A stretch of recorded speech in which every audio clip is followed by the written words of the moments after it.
जय माता दी। प्रिय भक्तों, आप सभी का हमारे चैनल मन की शांति में बहुत बहुत स्वागत है। आज से माघ गुप्त नवरात्रि प्रारंभ हो रही है। आप सभी को माघ गुप्त नवरात्रि की शुभकामनाएं। आज तारीख है 19 जनवरी और दिन है सोमवार का। आज गुप्त नवरात्रि का पहला दिन है। आज प्रतिपदा का दिन है और आज घट स्थापना करके माँ की पूजा आराधना की जाएगी।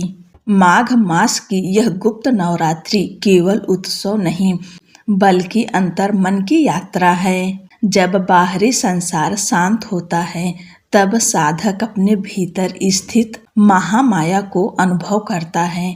यह नवरात्रि उन साधकों के लिए विशेष है जो माँ को दिखावे से नहीं, मौन साधना और श्रद्धा से पाना चाहते हैं। आइए श्रद्धा, एकाग्रता और पूर्ण विश्वास के साथ दुर्गा सप्तशती प्रथम अध्याय का पावन पाठ आरंभ करें और माँ आदि शक्ति की कृपा प्राप्त करें। पहले अध्याय में मेधा ऋषि का राजा सूरत और समाधि को भगवती की महिमा बताते हुए मधुकैटभ वध का प्रसंग सुनाना। विनियोग। प्रथम चरित्र के ब्रह्मा ऋषि, महाकाली देवता, गायत्री छंद, नंदा शक्ति, रक्त दंतिका बीज, अग्नि तत्व और ऋग्वेद स्वरूप हैं। श्री महाकाली देवता की प्रसन्नता के लिए प्रथम चरित्र के जप में विनियोग किया जाता है। अब माता रानी का ध्यान करेंगे। भगवान विष्णु के सो जाने पर मधु और कैटभ को मारने के लिए कमल जन्मा ब्रह्मा जी ने जिनका स्तवन किया था, उन महाकाली देवी का मैं सेवन करता हूँ। वे अपने 10 हाथों में खंडक, चक्र, गदा, बाण, धनुष, परिघ, शूल, भूषंडी, मस्तक और शंख धारण करती हैं। उनके 3 नेत्र हैं। वे समस्त अंगों में दिव्य आभूषणों से विभूषित हैं। उनके शरीर की कांति नीलमणि के समान है तथा वे 10 मुख और 10 पैरों से युक्त हैं। मार्कंडेय जी बोले, सूर्य के पुत्र सांवर्ण जो 8वें मनु कहे जाते हैं, उनकी उत्पत्ति की कथा विस्तार पूर्वक कहता हूँ, सुनो। सूर्य कुमार महाभाग सांवर्ण भगवती महामाया के अनुग्रह से जिस प्रकार मनवंतर के स्वामी हुए वही प्रसंग सुनाता हूँ। पूर्व काल की बात है। स्वारोचिष मनवंतर में सूरत नाम के एक राजा थे जो चैत्र वंश में उत्पन्न हुए थे। उनका समस्त भूमंडल पर अधिकार था। वे प्रजा का अपने ओर से पुत्रों की भांति धर्म पूर्वक पालन करते थे। तो भी उस समय कोला विंध्यवंशी नाम के क्षत्रिय उनके शत्रु हो गए। राजा सूरत की दंड नीति बड़ी प्रबल थी। उनका शत्रुओं के साथ संग्राम हुआ।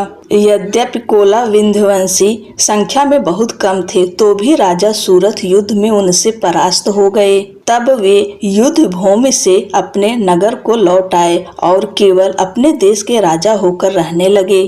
समूची पृथ्वी से अब उनका अधिकार जाता रहा, किंतु वहां भी उन प्रबल शत्रुओं ने उस समय महाभाग राजा सूरत पर आक्रमण कर दिया।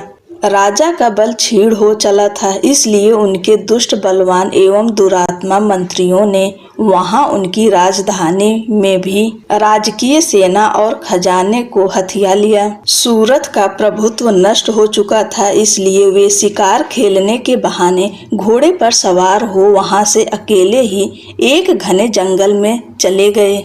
वहां उन्होंने विप्रवर मेधा मुनि का आश्रम देखा, जहां कितने ही हिंसक जीव अपने स्वाभाविक हिंसा वृत्ति छोड़कर परम शांत भाव से रहते थे। मुनि के बहुत से शिष्य उस वन की शोभा बढ़ा रहे थे।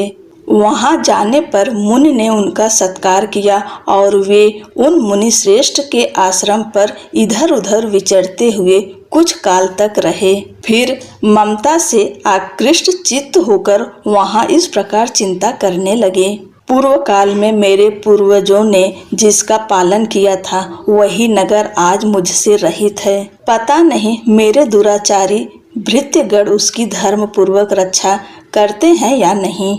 जो सदा मद की वर्षा करने वाला और सूरवीर था, वह मेरा प्रधान हाथी अब शत्रुओं के अधीन होकर न जाने किन भोगों को भोगता होगा। जो लोग मेरी कृपा, धन और भोजन पाने से सदा मेरे पीछे पीछे चलते थे, वे निश्चय ही अब दूसरे राजाओं का अनुसरण करते होंगे। उन अपव्ययी लोगों के द्वारा सदा खर्च होते रहने के कारण अत्यंत कष्ट से जमा किया हुआ मेरा वह खजाना खाली हो जाएगा।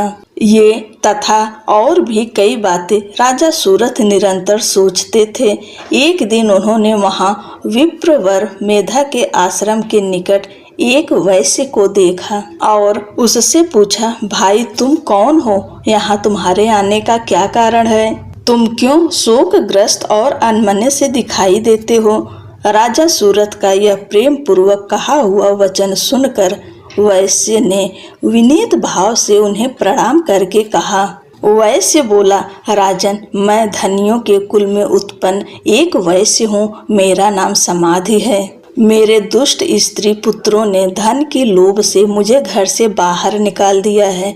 मैं इस समय धन, स्त्री और पुत्रों से वंचित हूँ। मेरे विश्वसनीय बंधुओं ने मेरा ही धन लेकर मुझे दूर कर दिया है, इसलिए दुखी होकर मैं वन में चला आया हूँ। यहाँ रहकर मैं इस बात को नहीं जानता कि मेरे पुत्रों की, स्त्री की और स्वजनों की कुशल है या नहीं। इस समय घर में वे कुशल से रहते हैं अथवा उन्हें कोई कष्ट है। वे मेरे पुत्र कैसे हैं? क्या वे सदाचारी हैं अथवा दुराचारी हो गए हैं? राजा ने पूछा, जिन लोभी स्त्री, पुत्र आदि ने धन के कारण तुम्हें घर से निकाल दिया है, उनके प्रति तुम्हारे चित्त में इतना स्नेह का बंधन क्यों है? वैसे बोला, आप मेरे विषय में जैसी बात कहते हैं वह सब ठीक है, किंतु क्या करूं, मेरा मन निष्ठुरता नहीं धारण करता। जिन्होंने धन के लोभ में पड़कर पिता के प्रति स्नेह, पति के प्रति प्रेम तथा आत्मीय जन के प्रति अनुराग को तिलांजलि दे मुझे घर से निकाल दिया है, उन्हीं के प्रति मेरे हृदय में इतना स्नेह है। महामते, गुणहीन बंधुओं के प्रति भी जो मेरा चित्त इस प्रकार प्रेम मग्न हो रहा है, यह क्या है? इस बात को मैं जानकर भी नहीं जान पाता। उनके लिए मैं लंबी लंबी सांसें ले रहा हूँ और मेरा हृदय अत्यंत दुखित हो रहा है। उन लोगों में प्रेम का सर्वथा अभाव है, तो भी उनके प्रति जो मेरा मन निष्ठुर नहीं हो पाता, इसके लिए क्या करूं? मार्कंडे जी कहते हैं, ब्रह्मांड तदंतर राजाओं में श्रेष्ठ सूरथ और समाधि नामक वैश्य दोनों साथ साथ मेधा मुनि की सेवा में उपस्थित हुए। उनके साथ यथा योग्य न्यायानुकूल विनयपूर्ण बर्ताव करके और उनके साथ यथा योग्य न्यायानुकूल विनयपूर्ण बर्ताव करके बैठे। तत्पश्चात वैश्य और राजा ने कुछ वार्तालाप आरंभ किया। राजा ने कहा, भगवान, मैं आपसे एक बात पूछना चाहता हूँ, उससे बताइए। मेरा चित्त अपने अधीन न होने के कारण वह बात मेरे मन को बहुत दुखी देता है। जो राज्य मेरे हाथ से चला गया है, उसमें और उसके संपूर्ण अंगों में मेरी ममता बनी हुई है। मुनि श्रेष्ठ, यह जानते हुए भी कि वह अब मेरा नहीं है, अज्ञानी की भांति मुझे उसके लिए दुख होता है। यह क्या है? इधर यह वैश्य भी घर से अपमानित होकर आया है। इसके पुत्र, स्त्री और भृत्यों ने इसे छोड़ दिया है। स्वजनों ने भी इसका परित्याग कर दिया है, तो भी यह उनके प्रति अत्यंत हार्दिक स्नेह रखता है। इस प्रकार यह तथा मैं दोनों ही बहुत दुखी हैं। जिसमें प्रत्यक्ष दोष देखा गया है, उस विषय के लिए भी हमारे मन में ममता जनित आकर्षण पैदा हो रहा है। महाभाग, हम दोनों समझदार हैं, तो भी हम में जो मोह पैदा हुआ है, यह क्या है? विवेक शून्य पुरुष की भांति मुझ में और इसमें भी यह मूढ़ता प्रत्यक्ष दिखाई देती है। ऋषि बोले, महाभाग, विषय मार्ग का ज्ञान सब जीवों का है, इसी प्रकार विषय भी सबके लिए अलग अलग है। कुछ प्राणी दिन में नहीं देख सकते और दूसरे रात में नहीं देखते। तथा कुछ जीव ऐसे हैं जो दिन और रात्रि में भी बराबर ही देखते हैं। यह ठीक है कि मनुष्य समझदार होते हैं, किंतु केवल वे ही नहीं ऐसे होते। पशु पक्षी और मृग आदि सभी प्राणी समझदार होते हैं। मनुष्यों की समझ भी वैसी ही होती है जैसी उन मृग और पक्षियों की होती है, तथा जैसी मनुष्यों की होती है वैसी ही उन मृग पक्षी आदि की होती है। यह तथा अन्य बातें भी प्रायः दोनों में समान ही है। समझ होने पर भी इन पक्षियों को तो देखो, ये स्वयं भूख से पीड़ित होते हुए भी मोहवश बच्चों की चोंच में कितने चाव से अन्न के दाने डाल रहे हैं। नर श्रेष्ठ, क्या तुम नहीं देखते कि ये मनुष्य समझदार होते हुए भी लोभवश अपने किए हुए उपकार का बदला पाने के लिए पुत्रों की अभिलाषा करते हैं। यद्यपि उन सब में समझ की कमी नहीं है, तथापि वे संसार की स्थिति, जन्म मरण की परंपरा बनाए रखने वाले भगवती महामाया के प्रभाव द्वारा ममतामय भंवर से युक्त मोह के गहरे गर्त में गिराए गए हैं। इसलिए इसमें आश्चर्य नहीं करना चाहिए। जगदीश्वर भगवान विष्णु की योग निद्रा रूपा जो भगवती महामाया हैं, उन्हीं से यह जगत मोहित हो रहा है। वे भगवती महामाया देवी ज्ञानियों के भी चित्त को बलपूर्वक खींचकर मोह में डाल देती हैं। वे ही इस संपूर्ण चराचर जगत की सृष्टि करती हैं। वे ही प्रसन्न होने पर मनुष्यों की मुक्ति के लिए वरदान देती हैं। वे ही पराविद्या, संसार बंधन और मोक्ष की हेतुभूता सनातनी देवी तथा संपूर्ण ईश्वरों की भी अधीश्वरी हैं। राजा ने पूछा, भगवान, जिन्हें आप महामाया कहते हैं, वे देवी कौन हैं? ब्रह्मांड, उनका आविर्भाव कैसे हुआ तथा उनके चरित्र कौन कौन हैं? ब्रह्मावेत्ताओं में श्रेष्ठ महर्षि उन देवी का जैसा प्रभाव हो, जैसा स्वरूप हो और जिस प्रकार प्रादुर्भाव हुआ हो, वह सब मैं आपके मुख से सुनना चाहता हूँ। ऋषि बोले, राजन, वास्तव में तो वे देवी नित्य स्वरूपा ही हैं। संपूर्ण जगत उन्हीं का रूप है तथा उन्होंने समस्त विश्व को व्याप्त कर रखा है तथा उनका प्राकट्य अनेक प्रकार से होता है। वह मुझसे सुनो। यद्यपि वे नित्य और अजन्मा हैं, तथापि जब देवताओं का कार्य सिद्ध करने के लिए प्रकट होती हैं, उस समय लोक में उत्पन्न हुई कहलाती हैं। कल्प के अंत में जब संपूर्ण जगत एकारणों में निमग्न हो रहा था और सबके प्रभु भगवान विष्णु शेषनाग की सैया बिछाकर योग निद्रा का आश्रय ले सो रहे थे, उस समय उनके कानों के मैल से दो भयंकर असुर उत्पन्न हुए जो मधु और कैटभ के नाम से विख्यात थे। वे दोनों ब्रह्मा जी का वध करने को तैयार हो गए।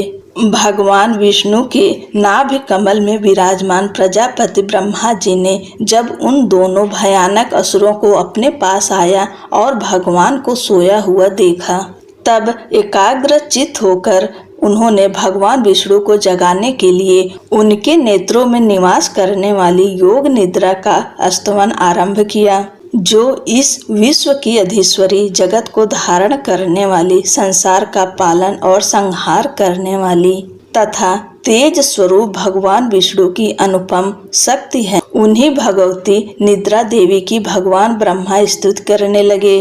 ब्रह्मा जी ने कहा, देवी, तुम ही स्वाहा, तुम ही स्वधा और तुम ही वष्टकार हो। स्वर भी तुम्हारे ही स्वरूप है। तुम ही जीवन दायिनी सुधा हो। नित्य अक्षर, प्रणव में आकार, उकार, मकार, इन तीनों मात्राओं के रूप में तुम ही स्थित हो तथा इन तीन मात्राओं के अतिरिक्त जो बिंदु रूपा नित्य अर्ध मात्रा है, जिसका विशेष रूप से उच्चारण नहीं किया जा सकता, वह भी तुम ही हो। देवी, तुम ही संध्या, सावित्री तथा परम जननी हो। देवी, तुम ही इस विश्व ब्रह्मांड को धारण करती हो। तुमसे ही इस जगत की सृष्टि होती है, तुम ही से इसका पालन होता है और सदा तुम ही कल्प के अंत में सबको अपना ग्रास बना लेती हो। जगन्मयी देवी, इस जगत की उत्पत्ति के समय तुम सृष्टि रूपा हो, पालन काल में स्थित रूपा हो तथा कल्पांत के समय संहार रूप धारण करने वाली हो। तुम ही महाविद्या, महामाया, महामेधा, महास्मृति, महामोह रूपा महादेवी और महासुरी हो। तुम ही तीनों गुणों को उत्पन्न करने वाली सबकी प्रकृति हो। भयंकर काल रात्रि, महारात्रि और मोह रात्रि भी तुम ही हो। तुम ही श्री, तुम ही ईश्वरी, तुम ही री और तुम ही बोध स्वरूपा बुद्धि हो। लज्जा, पुष्टि, तुष्टि, शांति और क्षमा भी तुम ही हो। तुम खड्ग धारणी, शूल धारणी, घोर रूपा तथा गदा, चक्र, शंख और धनुष धारण करने वाली हो। बाण, भुसुंडी और परिघ ये भी तुम्हारे अस्त्र हैं। तुम सौम्य और सौम्यतर हो। इतना ही नहीं, जितने भी सौम्य एवं सुंदर पदार्थ हैं उन सब की अपेक्षा तुम अत्यधिक सुंदरी हो। पर और अपर सबसे परे रहने वाली परमेश्वरी तुम ही हो।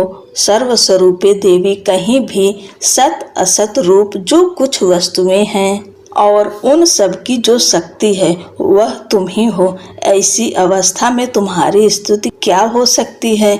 जो इस जगत की सृष्टि, पालन और संहार करते हैं उन भगवान को भी जब तुमने निद्रा के अधीन कर दिया है तब तुम्हारी स्तुति करने में यहाँ कौन समर्थ हो सकता है? मुझको, भगवान शंकर को तथा भगवान विष्णु को भी तुमने ही शरीर धारण कराया है, अतः तुम्हारी स्तुति करने की शक्ति किसमें है?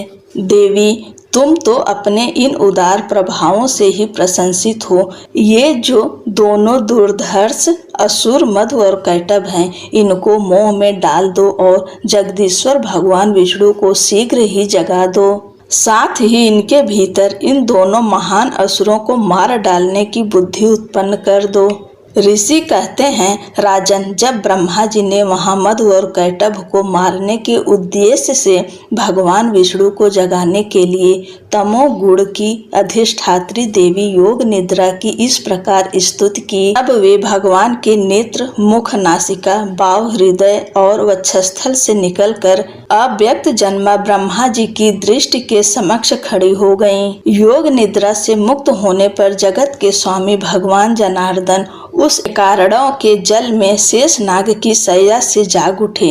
फिर उन्होंने उन दोनों असुरों को देखा। वे दुरात्मा मधु और कैटभ अत्यंत बलवान तथा पराक्रमी थे और क्रोध से लाल आंखें किए ब्रह्मा जी को खा जाने के लिए उद्योग कर रहे थे। तब भगवान श्री हरि ने उठकर उन दोनों के साथ 5000 वर्षों तक केवल बाहु युद्ध किया।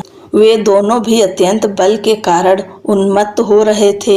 इधर महामाया ने भी उन्हें मोह में डाल रखा था। इसलिए वे भगवान विष्णु से कहने लगे, हम तुम्हारी वीरता से संतुष्ट हैं, तुम हम लोगों से कोई वर मांगो। श्री भगवान बोले, यदि तुम दोनों मुझ पर प्रसन्न हो तो अब मेरे हाथ से मारे जाओ। बस इतना सा ही मैंने वर मांगा है, यहाँ दूसरे किसी वर से क्या लेना है। ऋषि कहते हैं, इस प्रकार धोखे में आ जाने पर जब उन्होंने संपूर्ण जगत में जल ही जल देखा, तब कमल नयन भगवान से कहा, जहाँ पृथ्वी जल में डूबी हुई न हो, जहाँ सूखा स्थान हो, वहीं हमारा वध करो। ऋषि कहते हैं, तब तथास्तु कहकर शंख, चक्र और गदा धारण करने वाले भगवान ने उन दोनों के मस्तक अपनी जांघ पर रखकर चक्र से काट डाले। इस प्रकार ये देवी महामाया ब्रह्मा जी की स्तुति करने पर स्वयं प्रकट हुई थीं। अब पुनः तुमसे उनके प्रभाव का वर्णन करता हूँ, सुनो। जय जय श्री मार्कंडे पुराणे सावर्णिके मन्वंतरे देवी महात्म्य प्रथम है। ओम तत्सत।